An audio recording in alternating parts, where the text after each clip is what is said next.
What is going on, Diesel Nation? We're excited to have you guys with us today on the Diesel Podcast. If you're watching this on YouTube and aren't subscribed, make sure and hit the subscribe button, turn on notifications, like and comment. Let us know what you think of the episode. If there's a particular guest that you'd like to have on, or maybe some more questions that you would like me to ask somebody in that field or that specializes in what we're chatting about that day. We're always checking YouTube. Love to see your guys' feedback, and it really helps us be able to incorporate your questions and things that you guys want to hear about into future episodes. Today I'm going to be joined by Lenny Reed from Dynomite Diesel Products. I wanted to catch up with him. He's always really busy there at the shop. They've got some super cool things they've been working on with trying to get more power out of older trucks just with injectors. And he's going to chat with us about that, some things that's going to be coming up with injector technology, and chat with him a little bit about business and some of those topics I know you guys love to hear about. Before we get to it, though, I want to give a shout out to a couple of our sponsors. First is Fluid Dampener, and we had done an episode with them not long ago, it was a few months back, and it was really insightful. We had a lot of great feedback from it, talking about issues with the factory dampener, what can happen with time or mileage, and how it can throw the engine out of balance, and then the catastrophic failures that can take place. So having them on to explain their product, it's really cool because it's basically drop-in. There's no service or maintenance that you need to do, and they make them for tons of different year ranges and models. So it's not something that you just do if you're doing a race engine build. Just on a daily driver at stock levels, it can definitely help protect your engine and avoid those costly mistakes. Just head on over to fluiddampener.com, check out what they have. If they have any questions, they're more than happy to chat with you guys, answer them, and make sure that your engine lasts as long as it can. Also want to give a shout out to Kershaw Knives. They're a sponsor of the podcast. They have a 20% off discount code just for Diesel Podcast listeners. Go to kershaw.kiausa.com. Use code DIESEL20 for 20% off site-wide. Great way to save some money and get some cool gear, whether you need it for EDC, hunting, fishing, or just something to throw in a toolbox. They've got a ton of choices for you. All right, let's get to today's episode with Lenny from Dynomite Diesel Products, catching up with him and chatting injectors. Lenny, welcome back to the Diesel Podcast. I look forward to chatting with you today, as I always do. You're out there moving and shaking and doing so much that every time we chat, there's something new. So look forward to connecting with you today and talking about Dynomite Diesel, diesel in general, really anything that comes up. It's the coffee. That's what makes me move and shake. No, good morning. It's always fun to be on the podcast. Things have changed a lot since I've been a member of your podcast and making my appearances. So I do appreciate the time that you give us and the attention you give us. I hope that it helps people. We're certainly learning a lot on our end, and I'd like to share that as much as I can, because it seems to me like when I drive a truck that I did 5 years ago, 10 years ago, I just think, wow, this thing's horrible. And then when I drive something that we did 2 years ago, I'm like, it's pretty good. But then I drive something that we do today, and I'm thinking, wow, this is the best thing they've ever done. And that's cool, because we really do want all of the trucks to be better than they've ever been, not just running. Yeah. So that's kind of my thoughts, is better, not just the same. Well, it's the evolution, I think, not just of products or a particular part of increasing a vehicle's performance or drivability, but it also speaks to bigger topics or more general things like business, team building, marketing, just advancements. And diesel's undergone a lot of it. It started, I did a podcast recently, somebody was talking about pictures and how 10 years ago you could have a grainy kind of potato phone picture and it was fine. Nobody cared. And now it's, a whole production with lots of money wrapped up in cameras and photographers and videographers. So I think that progression has really helped, the industry. And I think truck owners out there, when they're looking for products, it's starting to match what they see in other industries like electronics or just really anything else out there. So it's been cool to watch. The evolution, like I started this business in I started kind of dabbling in 98, 99, and then I jumped in full swing full time in 2000. And since then, electronics, Edge Products was just coming on board. TST was kind of in full swing. They had their cam plates. They had 11 different cam plates that they offered for the P-pumps. And he was this ex-Cummins engineer, supposed to be the smartest guy on the planet. And then he had his little, his TST box, which I believe was just that was kind of like an Edge comp box, I guess. And he was a little bit I guess, older than the guys at Edge. They were young and just out of engineering schools and things like that. So watching something start in this industry literally from the ground up has been kind of an evolution of like watching grand openings and grand closings. I've seen a lot of companies start and leave the industry with, just they took people's money and they ran, and that's never good to watch. So I've, throughout the years kind of learned that when people ask me about stuff, what I give them for advice is always a bit more conservative than rather like jumping on with the latest, greatest, brand new widget. Because a bunch of those brand new widgets that companies, whoops, I'll drop my coffee, that would suck. The companies aren't, if the company's not been around a long time, or if I know that the widget they're selling doesn't have like a lot of life in it, then I'm not going to be the first guy to try and recommend it, because most of these customers that I'm meeting today, and I've said this for years, like Americans have had it way too easy. We just go out and buy a new truck every 18 months, every 24 months. People are buying new trucks and upgrading. And in Australia, it's not that way. They keep their rigs for 25 years. Here, it's starting to get that way. Like our numbers are greater now than they were a year ago.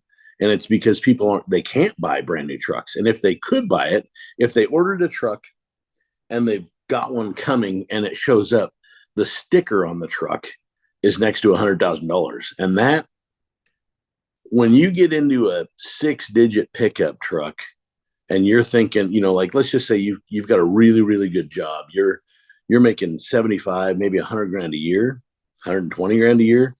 You've been thinking about retirement for 30 years, and you go and chuck down 100 grand on a pickup truck and another 100 grand on a camp trailer, 150 grand on a camp trailer, and maybe put a Harley in it, or maybe put a some sort of a side-by-side in the back of it. And all of a sudden you're like, that changes when I should retire. So do you work the extra 3 years so you can comfortably own all of that stuff? Or do you keep the old truck that's 5, 6, 7, 8, 9, 10 years old and just drive it and enjoy it? And that's what I see happening right now, is everybody's calling us up and they want their old truck to just perform like a new truck. Because new trucks today, face it, they're not slow. They make 450 horsepower. They're not slow. That was a dream back in the old day. Yeah. So yeah, I think that the evolution of things like that evolution constantly is a change. And the new trucks, the transmissions are maybe a bit more fragile, but there's a lot more gears to choose from. So you're constantly in peak power. The older trucks, you only got 4 gears. You've got to make sure that your power curve is nice and flat. Otherwise, it's not going to feel very good, and it might be a hot, smoky mess. That's another thing. Peter Pfeiffer, South Bend Clutch, hit me up yesterday and said, "How's your numbers looking?" I said, "Well, we're right on track with what we were last year." And he's like, "No way, you're the only guy I've talked to that said that." I'm like, "Yeah, well, in my industry, the remanufacturing side of just keeping stuff running is going very, very strong. And on top of that, I'm trying to master the art of taking old trucks and making them operate and start and drive like new trucks." And that's a challenge because new trucks all come with variable vane turbos. So they got throttle response off the bottom. They got smoke control off the bottom. And then they make really good power. They make 400, 450 horsepower. That was unheard of 10 years ago. So the art of the injector and the spray hole, the rate shape, which, is basically the pressure in which the injection event happens.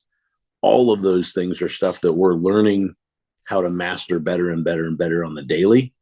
And, it's become such a specialized forte that, here I'm out at the house waiting on the electrical inspector today. Hip, hip, hooray. We're getting to the end. But this is also where our dyno's at, and our shop is here. And mechanic Mitch, he's out there. He's got an '07 Dodge truck that's going to be like 700 horsepower that Diesel Power Products owns. So we're working with Calibrated on tuning that today on our dyno. And in the midst of him waiting on tunes and things like that for revisions, he's putting a set of ball joints in for one of the guys at our shop on a 2nd gen Dodge. And In the parking lot, I've got an LML Duramax that we need to be studying hopefully late this week. And that once we get it bolted to the dyno, it'll be there for probably 3 weeks because that guy wants a smoke-free 600 horsepower. So, I mean, it's just, and then I've got one, two. So we picked up a truck. It's an all white, like 97 truck. And that truck is going to be a raffle type truck. We're going to start with this bone stock 120,000 mile 4-wheel drive Dodge. And we're going to start by throwing delivery valves and, just the regular stuff at it. And then sort of explain what it is we're doing and why we're doing it. And then show people what smoke control looks like if I just remove the cam plate and remove the foot out of the AFC, show them what 350 horsepower really smoky looks like, and then show them what 350 horsepower looks like done correctly with a much broader torque curve, smoke control, mileage, overall drivability just being way better. So I've got a lot of projects out here. It's a good time to be me. Well, there's a few different things there that I think converge a little bit. And what you mentioned before about buying a new truck every couple years, or that was kind of the standard thing. But the economy has changed so much that we hear from a lot of listeners that they want to maintain their LML or their older 6.7 Cummins or 6.7 Power Stroke.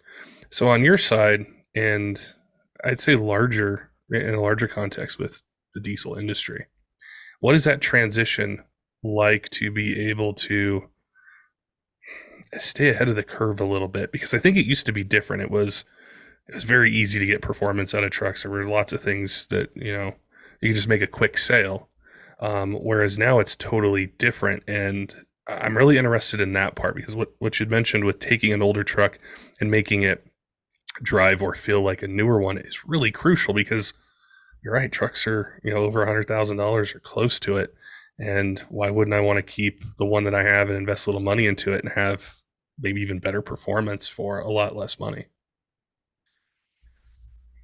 Okay, so there's a couple of things there. Again, since I was on the phone with Peter, I'm asking him, like, what have you done differently for marketing this year and things like that. And he's kind of like, like nothing. Delton's doing a great job. And I'm like, well, yeah, but everybody out there is moving and shaking, and you've got to stay in the front, or else you're not going to be in the front at all.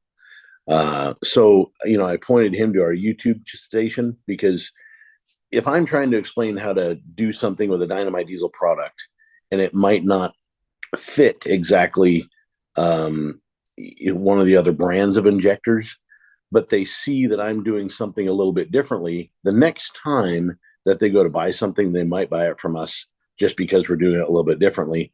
And we're not saying, like, my opinion is our stuff's better than yours. I'm trying to say what we're doing is scientifically proven, and this is why we're doing it. It costs us more money to do it this way, but every customer out there is helping us pay for those widgets and those tools and those machines. So with Peter, he's like, dude, like, one thing that's always frustrated me about this industry is the trucks, the idle, 750, maybe 800 RPM. And if the motor's not very well balanced and the motor's kind of like a little bit erratic, then the springs inside the clutch that dampen all that clutch, all of that stuff takes a bigger beating than if the motor just ran around in a fluid motion, right? So he was very much like for the whole, like our idles, factory allows like a 10 millimeter cubed or a 10 cc deviation basically at idle, and that deviation is like 200%. So you get one hole that's making, say, 10 or 15 horsepower, and you get one hole that's making 20 horsepower. Well, piston speed is different between those two holes, right? We try to get our idles within like 2 or 3 cc's, and that's a lot tighter balance, not 10. So that clutch, as it's swinging around to 850 RPM or 750, it's smoother. And the reason I like it is because when it's a really cold morning, you go to start the thing and it makes enough horsepower that it actually wants to idle correctly and start correctly and do what it's supposed to do. And then you go to pull it into gear, or you let your foot off the clutch, and the motor doesn't go it just kind of drives away nice and smooth. And that's stuff that with coating on the later style injectors for the later style trucks, they're basically asking the injector, they're telling the ECM, this injector is a little bit weaker than the one next to me, so I need you to make the other injector a little bit weaker to act like me. They can't make the smaller injectors party harder, but they can make the stronger injectors party less hard. So with coating, when an injector's balanced correctly in the test stand, you don't really need to coat it. Doesn't matter. But if you, because the ECM is going to see the motor's running very smooth, and it's not going to try and deviate those injectors individually. So we've never had a problem with people calling us up and saying, look, I put your injectors in. What codes do I put in there? Since we've altered all those parameters, the factory code that's on the injector won't matter anyway. So we've just, in order to stay away from complaint calls, we've just really focused on making sure that our idle quantity is very, very balanced across the bottom end. And of course, like all the way through the bottom to the mid to the top end, it's the same, that we just try and keep it tight. And that's, when we're using, I'm going to step back 10 years, when we just had extrude hone and I would grab any nozzle, like say a VP44 truck, the P8, P829, P830, or a P820 were the part numbers of the nozzles that we were extrude honing back then. And basically the P820 was the RV 275 horse injector nozzle. And that's 7 holes on a VCO. And the outside diameter, like measuring with our device, is about 9.8 thousandths to like 10 thousandths of an inch. So all those holes are close to 10. If you try to put a 10 thou pin gauge in there, it won't fit because the gauge is very, very close to 10, and you're trying to shove it in a hole that's just 10 or sub 10, so it doesn't fit. So if I try to sell those as 7x10s, the guy in his backyard that thinks he's smarter than me goes, well, I've got a 10 thou pin gauge and it doesn't fit. Yeah, no, but it's still a 10 thou hole. We used to just shove extrude hone through there, or the other guys would just shove a bigger piece of wire through that same hole and they would make the hole bigger. We were doing the same thing in effect. We were just adding a bunch more K factor. We were making the whole flow more without making the outside of it any bigger. And the end goal was we were both making power, but it was dirty, gross power. And I knew that K factor was a thing. That's how my injectors worked without increasing the outside hole diameter. But what I'm learning now by using blanks is if I optimize the spray pattern for the piston bowl, I can use less holes and I can make them smaller and make more power than the factory did back then. So recently, this last month, we've had 2 trucks, VP44s. One was a standard output truck with, we had an edge comp box and we had a Quadzilla and we had a Fleece Cheetah turbo. We got that truck to make 470 horsepower with no programming whatsoever. And the turbo started to run out of air in the mid 5s range. So in effect, the box was not really that powerful because the turbo was running out of air. But I could easily see that truck making 600 horsepower with that turbo. And it was not smoky. It was hazy at wide open throttle, but that's only because the turbo is running out of air. But at 470 horsepower on factory programming, that truck was unbelievable. Like it looked like it had a DPF on it. And this is a truck from 2001. So because of how impressed we were with those results, we pulled the VP44 truck in with a stock turbo, 6-speed transmission, and then started all over. And we ended up using some basically what I learned is if we make a hole, call it 6 thousandths of an inch, and then we add the proper K factor, not too much, not too little, but the proper K factor, we could make that hole, which is, we don't have 7, we're down to 6 holes, and they're not 10 thousandths of an inch, they're like 6.2. that hole would make like 50, 60 horsepower over a stock injector, which was more than the RV 275 horse, because those things usually make like high 30s to low 40s. So we really got to where we got that truck to make, I think, 370 horsepower on just injectors with no tuning. And at 370 on a factory turbo, it was starting to get smoky, but the turbo's just out of air. The drive pressure was getting stupid. We were just out of air. It's not that the injector was smoky. I know that turbo is good to about 350 horsepower, and that's it. So what I've discovered is like the methods in which we want to use as business people are burn a bunch of holes through nozzles or buy X size nozzle, stockpile them, and then modify them with the extrude hone as the order comes in. What I've recently learned is that won't work for us. Today's technology, the demand of what people expect out of their drivability now means that we have to make a hole size about every half a thousandth of an inch different. And that is good for about 50 horsepower.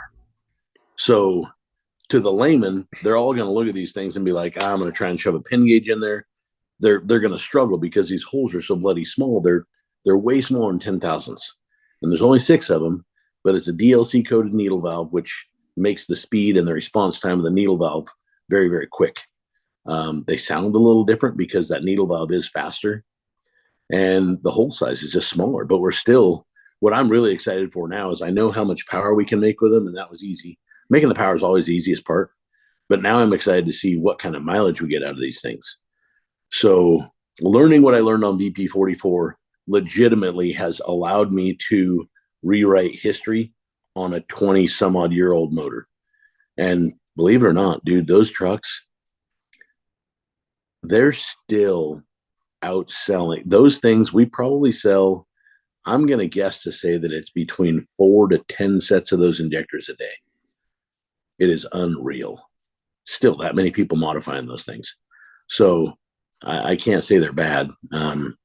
It's really got me very interested in what I'm going to find with P-Pump 12 valve stuff, which I now have a stand coming. And my stand isn't just for measuring CCs, but it basically has 2 pressure transducers in the line between the injection pump and the injector. And the reason that we did that is because we're going to look to see what the shock wave looks like in the line, so we can see when the injector is too big or too small for the style of pump that we're getting at. Because looking at like common rail has been really good. And now that we have rate shape in common rail, I realize now how ignorant we were when we thought we knew something about common rail. Now that we've got rate shape, now we really know more. And there's so much data that Skylar, he's on that stand 8 hours a day, every day. And he's learning stuff 8 hours a day, every day. So with him doing that, Mitch being a specialist on the dyno, we're starting to get to this point where not one guy can just walk into any room and be the king of the room. Like, I don't know as much as Mitch when it comes to this dyno. He's already got a month straight on it that I don't have, and I'm never going to catch that experience. With Skylar, I'm never going to catch his experience because he's on that test stand. I may walk out there once in a while when he's stumped, and he may go, dude, but then he's already done so much data acquisition that I just go, oh, well, did you try this? Or what if you do this and that? And he goes, oh crap, let's try that. And so I might walk out there with a good idea once in a while, but generally speaking, like, the knowledge that each one of my employees is gaining at this point is unreal. And that's something that all of my guys are really passionate about. Like, we almost had a fist fight in the shop about maybe a month ago. And it was because one guy who's responsible for building like all the 50s and the 90s, he's really frustrated, right? So he's down there upset, and he comes back and he hands these injectors to the guy on the AFM, and the guy on the AFM pops a head gasket because he feels like he's being attacked and he feels like he's doing his very best job. And I hear these nozzles hit the ground, and I kind of peek my head around the corner, and usually I'm the snap case, right? Like, everybody thinks that Lenny's going to be the one that, starts throwing bodies around. And I I kind of look around the car. I'm like, what are we doing? And then, of course, both guys are like, oh shit. And I look at both of them and I can tell that right now they're at their wits' end because they're both giving 100% and they're pissed. Both of them are mad because neither one of them knew what to do. So I said, all right, explain to me your side of it, explain to me your side of it. And I hear them both and I go, cool. So whatever you were both just doing, you're not doing that now. Now we're going to work on this thing together. So the guy on the AFM walks down to the guy on the calibration stand station, and we all start running parts to see that these parts aren't working the way they're supposed to work. Well, the guy on the AFM doesn't want that to be the case, right? So then I go back to then all of us head back down to the AFM station and we try and figure out, like, this is what we're doing and this is what the machine says is perfect. Why are they not perfect down at the other end?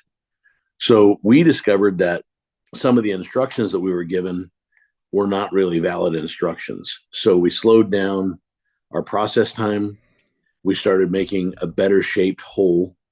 It takes us more time.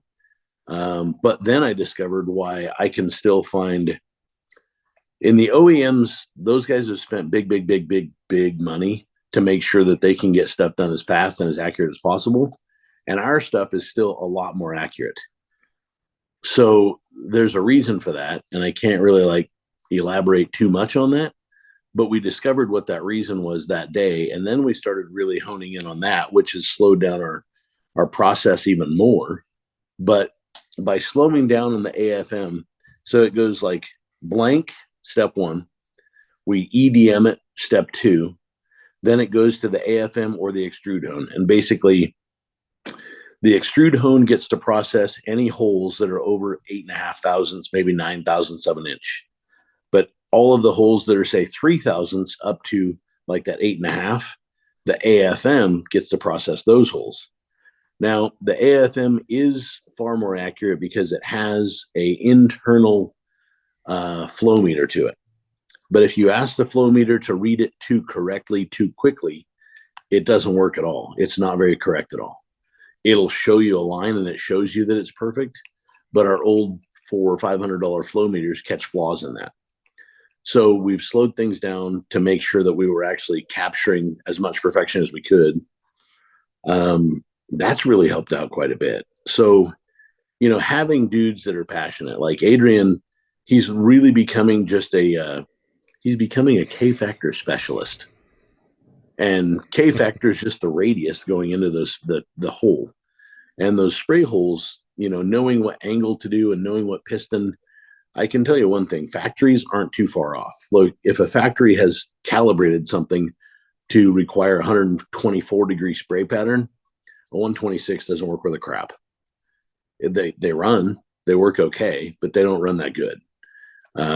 So this year, since we bought so many tools and widgets, and since we've ordered more, the learning curve of our technology in our brain was very, very, very steep. So now I got one dude that's on the EDM 8 hours a day. Like, I don't even bother that guy.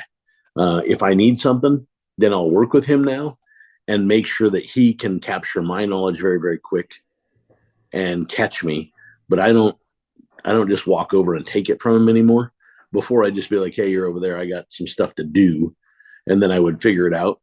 But I really, where we're at, like, I basically spend from 5:30, 6 o'clock in the morning till noon at the shop. And then at noon, I come home, I grab a bite to eat, and then I'm out here in the dyno bay for the rest of the afternoon. And that's kind of my schedule. So it's really, I'm definitely having to focus and more on training and making sure everybody else is awesome rather than me trying to be the awesome one. Like, it's just, there's too much for me. It's a really interesting point because you've talked with us before about team building, finding the right people, putting them in a position to succeed. And that was something I was really curious about, is when you get a team invested in doing the best job that they can, when a situation or frustration arises, how do you settle that conflict, or how do you keep that kind of team atmosphere together? So I thought it was really interesting how you kind of paused everything, did a timeout, and then collectively, got together to figure out what the issue was. And I'm sure they both learned a lot, and you did as well. But I think a lot of people wonder that is they think, okay, I got a great team. People are passionate about working. How do I handle conflict or frustration when when the team isn't achieving what they know that they can?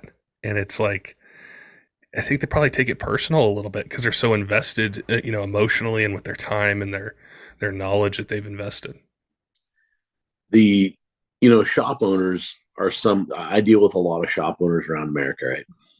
And the mechanic, my father was a mechanic. So he was a mechanic in a small farm town, and he was also he worked in a machine shop and did cylinder head work as well. So he ran a boring bar for a little bit, and then he did some machine work on the cylinder heads. So when he quit working for everybody else and started his own gig, he was able to rebuild cylinder heads in the shop plus install them in the shop. He was a mechanic, and he was his own service writer, and he answered his own phone. So it was just a one-man band, which never appealed to me because I watched him from service calls on Caterpillar scrapers to installing clutches on Honda Preludes. And I thought, this is a miserable way to live because you don't get good at anything. You don't spend enough time working on a Caterpillar scraper to go buy all the high dollar tools to make that job easy. And you don't spend enough time working on a Honda Prelude to buy all the high dollar tools to make that job easy. You just fight your ass off. You just work really, really hard. And it looked ugly to me. So as the production of automobiles has changed, when I saw diesel becoming popular, I thought this was my opportunity to use like everything that my father taught me as a kid in one gamut of life, because everybody back then was like, I'm a gas guy. Like, I'll change spark plugs and, adjust timing, but I know nothing about diesel. And I thought, perfect, because if you don't want to learn it, I will. And pretty soon I'll be a diesel specialist. And here we are, 20 years later. And now I see that there's gas shops in town that they're surrounded by diesel pickups as well. So the mechanic and the service advisor is usually the guy that orders the parts and deals with the customer complaint, right? Customer walks in, it goes, buh, buh, buh, buh, chang, chang, chang, and then it stops. Well, service advisor is, if they're not good about their job and they don't really care, then they're going to try and write that down. And the mechanic's going to be like, I'm going to beat somebody to death. I can't fix this off of that information. So basically, what I see happening that's good, and dealerships aren't good about this. You go to a dealership, nobody likes going to dealers, but you walk in, there's a well-dressed person at the counter, and you tell them what the problem is, and they say, okay, they type it in, and there's a bunch of like boxes that they're required to check. And it's a very generalized description. Well, then the mechanic gets the keys, and they've got, they're trying to work flat rate. So they don't want to spend very much time driving this thing and figuring it out. And they say, oh, no problem found, or, like I couldn't duplicate the symptoms or what have you, right? The private shops, the small private shops, like they've got an opportunity for a good service advisor to walk out, jump in the vehicle, and go for a test drive with the consumer and have the consumer say, this is exactly what I'm complaining about. Oh, that is probably not your alignment. That's probably a tire that's separated. That's probably an injector. Like I hate to admit this, but one time I had a mechanic working for me, and it was a LB7 truck with a 6-speed manual tranny. So there was like 4 of them made, and we were putting injectors in one of these, right? So the mechanic and the service advisor didn't know anything. They diagnosed that it needed a set of injectors. Well, the customer dropped off the truck and said, well, it makes this like, rattly, changy sound that just horrible description. So the mechanic jumps in the truck and sees that the balance rates of the injectors are way out of balance. He documents it all correctly, and then he sells a set of injectors. Customer comes to pick up the truck, and the truck has the exact same worn out clutch sound. He walks in, now he's mad and he wants to talk to the owner. So I'm back there working on injectors and hey, how can I help you? And this guy's just like, you just took $4,000 from me and my truck still does the exact same thing. And I'm like, whoa, let's back up. I get in the truck and I start the truck, and within 1 second, I knew that it needed a clutch. So I look at the mechanic and I'm shaking my head like, did you do this just because you work flat rate and you knew you could make money in injectors? Or did you do this because you're that ignorant? I just didn't, it hit me so sideways. I didn't know what to do. So I tell the guy, well, it needs a clutch. And he's like, that's kind of what I thought. So I made him a smoking deal on the clutch. Fortunately, we were able to document the injectors had poor balance rates and that they were probably on the way out anyways. So I told the guy, I'm like, look, here's the deal. Like, we'll put the clutch in for this much money. It was a smoking deal. And then you're going to come drive the truck. And if it drives better and it runs better, then we're going to say you need the injectors as well. And you'll be okay keeping the injectors. But if we put the clutch in it and you say that the motor seems to run the exact same way, then we're going to put your old injectors back in it and you're going to drive away happy. It's going to take me an extra 8 or 9 hours to do the injectors again. He agrees to all that. And, down the road he goes. In a small shop environment, if your service advisor isn't interested in that customer's needs, then the shop is going to struggle and the mechanics are going to struggle. And that's something that my personal recommendation is every single shop in North America that has a service advisor and a mechanic or 2 mechanics has like a 10-minute meeting every single day. What happened yesterday? Am I waiting on parts from yesterday? What's going to happen today? And do we have parts coming for stuff today? Mrs. Jones dropped off her whatever, and she says that it's doing this, that, and the other. I went for a ride with her, or I didn't go for a ride with her. Trying to make sure that your employees, they don't get to a boiling point. Trying to make sure that everybody's, yesterday, there's always friction, right? Like you get 10 dudes with egos in a building and there's always a little friction. So we do the morning meetings every single day. And this year we hired a manager named Mike, and he wasn't doing meetings when I wasn't there. He did the meetings when I was there, but he didn't know that it was so important. So on days that I wasn't there, stuff was starting to fall apart. So I walk in his office and I'm like, dude, you have to do those meetings. Like, this is a mandatory thing for you. At 7 a.m., everybody's punched in. The first thing you do is start with a meeting. He's like, well, I just, okay. Like, I mean, it seems like we're just kind of wasting 10 or 15 minutes. I said, no, we're not. Because a volcano basically has like seawater coming into gases and pressure and heat, and it creates more pressure. And pretty soon, volcano erupts. And you don't really get to put the molten lava back in the volcano. It's out forever, right? So I'm trying to explain to him that, like, the way to make sure that we don't have an eruption when I'm not here is to make sure that we're purging every single morning.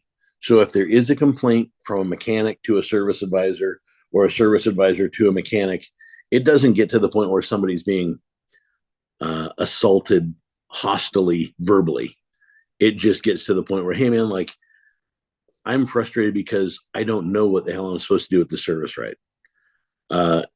I need you to give me better descriptions. Or next time that somebody says it this way, but you don't know what they mean, come get me before we write up a service order. And, so those 10-minute meetings every single morning, every shop owner, every manufacturer that I've spoke to, and I didn't create this plan. It was a buddy of mine, Bruce Zember, that created this plan. And he's got 200 machinists to work for him in an ultra top quality shop. Like, that place is cleaner than a hospital. And they make parts, lots and lots and lots of parts. So I'm not saying I'm the smartest guy on the planet because I didn't create this plan, but I didn't, make toilet paper either. I'm just smart enough to use it. And for all of the shop owners out there, I think a 10-minute meeting, we call it the morning huddle.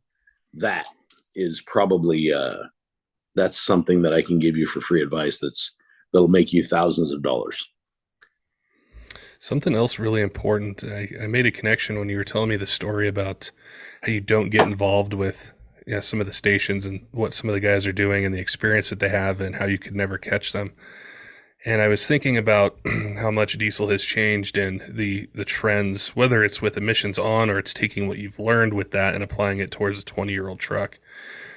And there was a interview I listened to one time with Kobe Bryant, and somebody was asking him why he worked so hard, why he'd be in the gym at 4 a.m.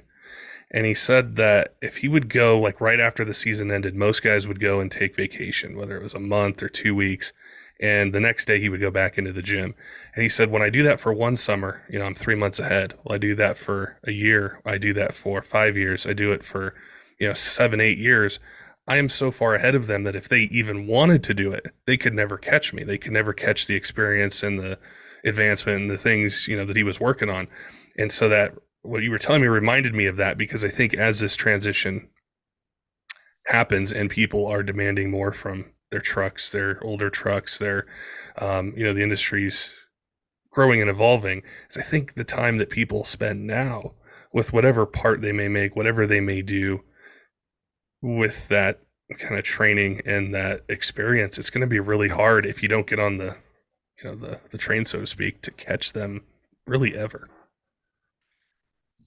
I watched that same documentary, I think, and then there's a couple other guys that are high-end human beings that have said very similar things. One of them is Elon Musk, and his statement is, look, if I work 12 to 14 hours a day and you work 8, then every single day I'm gaining 50% more knowledge than you every single day. So there's no possible way that even if you worked for like 2 24-hour days, you're not going to catch me. It's just not, it's not in the cards. And then Steve Jobs, the Apple guy, right? He says, rich people have large libraries and poor people have large TVs.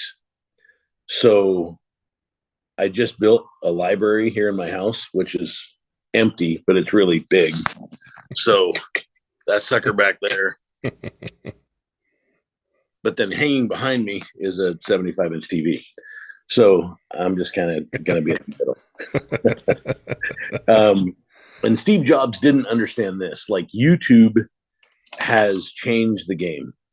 So I can spend I choose to spend most of my nights like alone, because the stuff that I want to watch or that I want to do or that I want to hear, that I want to listen to, or that I want to, if I want to do an audio book or sit and read a book, it's not what most people want to hear about. Like last night, I wanted to know about how the pipeline across Alaska was created and how many years it took. Because, we've got the Keystone Pipeline. The only thing that we know about the Keystone Pipeline is whatever the news is telling us today. But history always repeats itself, right? So knowing that it took a very, very, very long time for the Alaskan pipeline to get pumped through tells me that basically what we're going to see with the Keystone Pipeline is this. If history repeats itself, when the Alaskan pipeline was an idea, there were environmentalist groups that were upset about it, right? And those environmentalist groups had thousands of lawsuits against that pipeline going through Alaska. But you know what they all had in common? They were addicted to oil. In some form or fashion, they were addicted to oil. So sooner or later, their bleeding heart, we need to save the planet bullshit was trampled by their own need to warm their house or start their car. So here comes the Alaska pipeline. And the same shit is going to happen with the Keystone Pipeline. Like, our current administration kills the Keystone Pipeline on day number 1. Like, that's job number 1, is kill the Keystone Pipeline. Well, back then we had gas and diesel at $2 a gallon. And now we've got Russia and Ukraine. We love them because they've got steel and they've got oil. And now we are struggling to try and keep up with wages because everything that's made out of steel has skyrocketed. And every ounce of oil that was going to Europe and to us, we became addicted to Russian oil this year. And now we're supplying the Ukraine with money and ammunition to combat with Russia. Like, As a business owner or a monopoly game player, I see all sorts of holes in this logic. It doesn't work. So there will be a day, and I know that, people are going to be upset when I say this, but there's going to be a day that the Keystone Pipeline is finished and we become like, we're going to start using our own oil again. And there's going to be lots of environmentalists and bleeding hearts that are like, what a jerk. You can't do that to my country, blah, blah, blah. We're trying to save the planet here. Meanwhile, they're all using heat to furnish their house to keep themselves warm. They're all using air conditioners. And now they're converting to electricity to charge their lithium-ion powered go-go mobile. And that's not free. Like, you can't charge your car off of solar. Your car is going to require 40 amps, maybe 120 amps. And that's going to be for, anywhere from like 4 to 7 hours. There's not enough. Most people don't have a roof big enough to do that. So they're not going to have solar panels enough to charge their cars. Like, I'm sorry, you're going to have to, at some point, you're going back to the gasoline pump. You're going to buy diesel. And, if they're claiming that we're going to be out of diesel here pretty soon, if that happens, it's not just going to piss off the people that you and I know that are in the diesel, enthusiasm industry. It's going to piss off the lady that wants to go buy a turkey or a loaf of bread. Yeah. Like, when she can't get bread because the bread truck couldn't get there because it ran out of diesel, she's going to be upset that the grocery store is all open and there's nothing on the shelves. So I like watching stuff like that. So yeah, most of my TV isn't like watching the Kardashians, because I could do without that for the rest of my life. Most of it's trying to learn about like how things started and how things resulted. And the names are almost like, that's almost gray noise. Like, it doesn't really matter who was key, because you just see history, and history is always going to repeat itself. So that's why I do what I do with, the library or the TV. And nobody wants to watch that shit. Nobody. I get in those loops too, where I'm just curious about something from 1500 years ago, and then it leads into this whole, YouTube evening or documentary evening or whatever it might be. But you had mentioned, and I saw this on Instagram, and you guys were dynoing that truck, that VP truck, and you mentioned it a little bit. And I know there's always cool new things that you guys have there. What's some new stuff that, as we approach the holidays and head into the new year, that whether it's equipment, the dyno, what it's going to allow you to do, maybe test more things, come out with new products. What's kind of on the horizon with it? All of our VP44 recipes just got revamped, and they're way better than they used to be. Because of rate shape on Common Rail, we're now offering a dual feed VP44 injector and a dual feed 12 valve style injector. And I send those out, and I have those drilled and then ground, because a machine shop actually has to do that. Like, I can't just shove a drill bit down in there and do that and do it correctly. So that costs, those things are like $1,000 more than a comp set, but the comp set is as big as you can get without dual feeding. And the dual feeds, the reason why I'm super excited about those is because people in America have become accustomed to a Common Rail needing a $3,000, $4,000, $5,000 set of injectors, right? And to buy, I never hear somebody throw in my face, dude, I can buy a set of 370s for $300. Like, now they know that those things in stock form drive like garbage, so nobody's trying to compare my stuff to 370s anymore. But if I take my 215 style pump and I put a dual feed in it, and the fuel goes through the line, hits the injector, and it splits into 2 ports and back into 1 nozzle. And let's just say that it does double shock that needle valve twice as fast. There's a potential that a 400 or 500 horsepower truck, which smokes today a little bit, smokes 0 with a set of dual feeds in it. So I'm very excited about doing that stuff and getting all the testing done. And it's been an accumulation of 2 years of accumulating not just the tools, but you have to accumulate the trucks as well, right? Yeah. So this week we're going to do the Diesel Power Products truck. I'll be working with Calibrated on the tuning for that today. We're going to be doing the LML, which has a set of our 50s in it. and I've driven it 1,000 miles. It works glorious, but it's not powerful enough for what the guy wants. So today, well, let me say this. When we're done with the 07, the LML is going to go on the dyno, and we're going to make a few hits, collect all of our air gas data and whatnot. And then we'll go to like some 75s, which Skylar, our 75 and 100 horse recipe in the test stand doesn't really like mathematically make sense to him. So he wants to try some different recipes. And these are recipes that we've been selling for years. So we don't just change them willy-nilly. But if the LML, if what he says is better turns out better, then we're going to be updating that recipe for LMLs as well. And like I say, we've got that, I've got one truck here with enough air for about 1,000 horsepower, a 12 valve truck. I just ordered a good cylinder head yesterday from the guys at Power Driven. I've got one truck here, my old blue truck with like 23,000, 25,000 miles on it. That truck, I'm pulling the motor out of it and I'm going to put it on the shelf. I bought a set of Wagler's custom rods, which are 80 thousandths shorter. So I'm going to put a 6-7 crank in a 12 valve block. I'm going to go with a 20 oversized piston, stock compression ratio. And then I'm going to do that new head that I've got coming from Power Driven, and basically make myself a long stroked 5.9 P-pump mechanical daily. And I'm going to do we're kind of working on releasing some turbos. So I want to start testing on turbos with this little, I've got another 12 valve here, which is a 97 180 truck.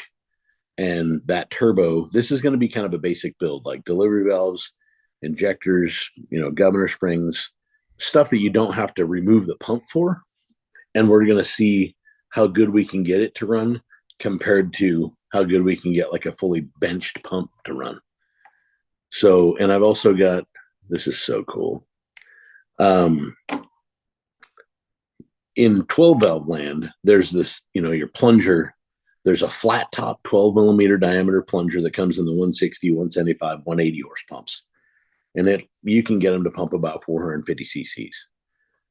The timing is static. So you set it at 17, 18, 19 degrees and it's there.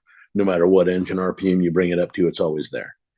With the 215 style plunger, as the helix and the plunger rotate around, it actually advances the timing as engine RPM goes up. So that's kind of like a common rail. So good buddy of mine, Mark Massey, explains it to me this way. If you have 15 millimeters of rack, you're still at static timing. At 16 millimeters of rack, you gain 2 degrees timing. 17, you gain 2 degrees, all the way up to 21 degrees, you keep gaining 222. So that plunger is really a cool type plunger, but it can pump about 900 cc's delivery. And since we don't need 900 cc's, but we want the shock, we want that violence on that nozzle and that needle valve, I'm working with a guy right now on manufacturing plungers that are very similar to the 215 style plunger, but are going to be a larger diameter. So the 13 millimeter plunger, we don't need that. Like I don't need a 13 millimeter with timing, but it's probably going to be about a 12.2 or a 12.3 millimeter plunger. And those could be 6 months to a year down the road. And we'll test the heck out of that because that's going to move a lot of fuel and you'll have a dynamic timing curve as well. So we're doing a lot with old trucks because, man, they're repopular again. Like all of a sudden people are driving them. Oh yeah, what's old is new. You got me thinking. You got me thinking about something. I've been asked from time to time on the podcast to talk about EcoDiesels, and I saw that you have a Gladiator, and I wanted to ask you, with what you have going on in the machines and the team and everything, do you anticipate kind of expanding into that market a little bit, or what do you think about it as far as an aftermarket perspective of what somebody could do with an EcoDiesel? I've been around a few of those things that had compound turbos and stuff on them, and they ripped. Like they're little trucks with a little motor, and then you add some air and some fuel. And we built some injectors that were like 100% over for a few guys that were racing them, And there's guys outside of this country that are really into those things. So they like synthetic oil, and that's something that helps those trucks keep alive a lot longer. I had a 2015 Grand Cherokee that I put injectors in, and we picked up, it was an all-wheel drive vehicle, right? So we had to run it over to another dyno. We picked up 15, 20 horse. I modified the injectors a little bit. I think I got it to run, I want to say it was 25 or 30 horsepower over stock and about 50 or 60 pound-feet over stock. But it got rid of all the dead pedal. Like, it really took care of that. And it was on a very linear curve after that. It was very nice to drive, and it was pretty fun. And you get the cruise control set at 80, 85 mile an hour, and that thing didn't back off. It just stayed there all day long. The Gladiator that I've got, it's got some Dynatrac 1-ton axles under it and 41-inch IROX. So it could use more power. I did change the gear ratio to bring it back down to stock, but still, each one of my tires and wheels are probably, I'm going to guess, 175 pounds per corner now. And, factory stuff was like probably 75 pounds. So it's definitely, it needs more zoop. And that's something that I built that Gladiator. We're actually going to be working where that truck will be in the Turn 14 booth for King of the Hammers this year. So we'll be like giving joyrides in that thing. Oh, cool. It's going to be a good time. I'm really excited. But yeah, we'll have injectors in it and tested before King of the Hammers. And so yeah, that's something in the works. And most everything that we're doing is stuff that we're going to modify, and all of it is like emissions type friendly. Like even this 2007 truck that Power Products has out here, that has a catalytic converter on it. Compound turbos, catalytic converter, big injectors, tuning. Smoke is none. This thing was ridiculous. 700 horse, and it was like smoke free. It is amazing. Yeah. Well, I know people, they've been listening to us talk about injectors and different platforms and stuff. And I know you guys have some cool sales. You had mentioned them a little bit on our last episode for like Black Friday, Cyber Monday, and then into the holidays. Off the top of your head, is it like all the injectors you guys offer, or particular different engines, or what do you guys got coming up? So one thing that we decided to do this year, we changed up how we were selling stuff. So basically, we've got a 12-month forecast for all the sales, and all of our dealer network gets an email saying 12 months from now, this is what we're going to have on sale. Because some of the companies are all different sizes, right? And the really big companies have marketing teams, and they need at least 3 months minimum so they can start buying keywords and scheduling their advertisements, and they want to make sure that their commercial looks correct. So the other thing is like when you go 12 months out, people go, that's just noise that I don't need to think about. Like I've got chaos that I need to worry about today. So we're also doing this thing where every month we list out this month, next month, and the next month. So that way and last month, we're not going to talk about that anymore. But this new month, we're going to talk about this new month plus 3 months out. So we've got a 12-month forecast, and we've also got a monthly reminder going out to be like, hey guys, bump, bump, bump, bump, bump. Don't forget, don't forget, don't forget. We recently did a sale that was all anybody who is like a policeman or military, ambulance, firefighter, anybody like that recently got, it was a pretty deep discount. And that was only for a few days. But it was basically just to say thank you to all the service members out there for doing us a public service that we actually appreciate. We've got, obviously, we've got Black Friday coming. We've got Cyber Monday coming. We've got holiday sales that I'm allowing each one of my my dealers, my warehouses, every year they get to pick their own one-day sale kind of a thing. Just that way they can stay individualized and they don't have to be the cut, copy, paste. Everybody does is the exact same thing on the same day. And it's crazy how our industry, who I think is kind of just a bunch of dudes that don't really plan stuff like me, everybody knows that the holiday sales are a really good time to save money. So everybody in this industry moves a lot of parts. But yeah, for the rest of the year, definitely got those two coming up, and there are some other stuff, but that's more of a Matt with marketing. I don't know what he's got lined out or laid out. So, but all of our dealers would actually have a better clue of that than I do, to be honest. Well, it is always a pleasure to chat with you, Lenny. I really loved hearing about kind of the internal workings in the process that you take towards like keeping your team working the way they do and handling things. And then also, I'm really excited about the older trucks because I've been as conditioned as anyone else. You think the new model comes out, latest, greatest, you're kind of onto it. But seeing this technology go back into VP trucks, 12 valves, is really cool to be able to have that power, that torque, where it's going to be as much, if not more, than a new one. But you have that drivability that I think people today demand. They want a better driving experience. So it's really cool to see what you guys have been working on. And yeah, chatting with you is always awesome. It gives me ideas, things to think about, ways to improve myself, learn more, and just try to stay on top of everything that's happening in automotive, diesel, the world, the economy, everything else.